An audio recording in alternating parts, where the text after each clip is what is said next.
Your Exter is equipped with a parking brake or a handbrake, and the handbrake engages the brakes of your rear wheels of your car. Please ensure that you pull your handbrake whenever your car is parked, irrespective of whether it's on a plane, whether it's on an incline, or wherever. So when you park your car and get out, please ensure that you pull your handbrake. And how do you pull your handbrake? Hold the handbrake and pull it effectively. That is it. And you don't have to press the button and pull it. Not like this. Just hold it, pull it. And that is how you pull your parking brake. And how do you disengage it? Pull it, press the button. That is how you disengage your parking brake. Guys, when you start driving with the parking brake not fully disengaged, you can still see the warning symbol here. It will throw up an alarm like this.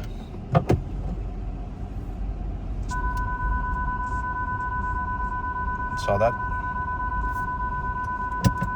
That is because the parking brake was not fully disengaged. So please ensure that when the parking brake is engaged and you set off to drive, the brake is fully disengaged.